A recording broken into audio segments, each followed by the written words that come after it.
ಸಾಕಷ್ಟು ಗೃಹಿಣಿಯರು ಹೇಳ್ತಾ ಇದ್ರು, ನಮಗಿನ್ನೂ ಗೃಹಲಕ್ಷ್ಮಿ ಹಣ ಬಂದಿಲ್ಲ, ಯಾವಾಗ ಬರುತ್ತೆ ಅಂತೇಳಿ ಸರ್ಕಾರವನ್ನು ಪ್ರಶ್ನೆ ಮಾಡ್ತಾ ಇದ್ರು. ಇದಕ್ಕೆ ಸ್ಪಷ್ಟೀಕರಣ ಕೊಡುವಂಥ ಕೆಲಸವನ್ನ ಸಚಿವೆ ಲಕ್ಷ್ಮಿ ಹೆಬ್ಬಾಳ್ಕರ್ ಮಾಡಿದ್ದಾರೆ. ಗೃಹಲಕ್ಷ್ಮಿ ಯೋಜನೆಯ ಫಲಾನುಭವಿಗಳಿಗೆ ಗುಡ್ ನ್ಯೂಸ್ ಇದು. ಜುಲೈ ಮತ್ತು ಆಗಸ್ಟ್ ತಿಂಗಳ ಹಣ ಹಾಕಿದೆ ರಾಜ್ಯ ಸರ್ಕಾರ. ಬೆಳಗಾವಿಯಲ್ಲಿ ಸಚಿವೆ ಲಕ್ಷ್ಮಿ ಹೆಬ್ಬಾಳ್ಕರ್ ಸ್ಪಷ್ಟನೆಯನ್ನು ಕೊಟ್ಟಿದ್ದಾರೆ. ಮಹತ್ವಾಕಾಂಕ್ಷೆ ಯೋಜನೆಯಾದಂಥ ಗೃಹಲಕ್ಷ್ಮಿಯ ಹಣವನ್ನು ಜುಲೈ ಮತ್ತು ಆಗಸ್ಟ್ ತಿಂಗಳಿನ ಹಣವನ್ನು 2 ಕಂತಿನಲ್ಲಿ ಈಗಾಗಲೇ ಬಿಡುಗಡೆ ಮಾಡಿದ್ದೀವಿ. ಅವರ ಅಕೌಂಟಿಗೆ ಜುಲೈ ತಿಂಗಳ ಹಣ 7ನೇ ತಾರೀಕಿಗೆ ರಿಫ್ಲೆಕ್ಟ್ ಆಗುತ್ತೆ, 9ನೇ ತಾರೀಕಿಗೆ ಆಗಸ್ಟ್ ತಿಂಗಳ ಹಣ ರಿಫ್ಲೆಕ್ಟ್ ಆಗುತ್ತೆ.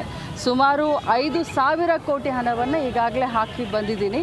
ಸೊ 2,500 ಕೋಟಿ ಹಣ ಒಂದು ತಿಂಗಳಿಗೆ, ಇನ್ನು 2,500 ಕೋಟಿ ಹಣ ಇನ್ನೊಂದು ತಿಂಗಳಿಗೆ. ಸೊ ಜುಲೈ ಮತ್ತು ಆಗಸ್ಟ್ 4,000 ಹಣವನ್ನು 1,22,00,000 ಗೃಹಲಕ್ಷ್ಮಿಗಳ ಅಕೌಂಟಿಗೆ ಈಗಾಗಲೇ ಬಿಡುಗಡೆ ಮಾಡಿದ್ದೀವಿ. 7 ಮತ್ತು 9ಕ್ಕೆ ಅವರಿಗೆ ಅದು ತಲುಪುತ್ತೆ.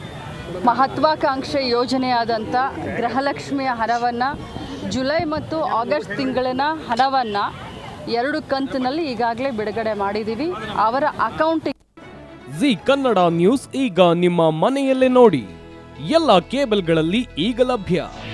ನಿಮ್ಮ ನೆಚ್ಚಿನ ಜಿ ಕನ್ನಡ ನ್ಯೂಸ್ ಈಗ ಸನ್ ಡೈರೆಕ್ಟ್ ನಲ್ಲಿ number 292, Tata play number 1664, Jio TV number 1334, NXT digital number 30, in cable number 30, city networks 51, U digital number 162, GTPL number 17, Rockline telecommunications number 42, Shri Basaveshwara cable number 168, rural cable network 60, Vinayaka digital 57, Abhishek cable 821, city channel 53, Siddeshwara cable network 57, V4 digital Infotech 628, Surya digital networks 53, Gajanan digital number 836, Malnad Infotech Private Limited number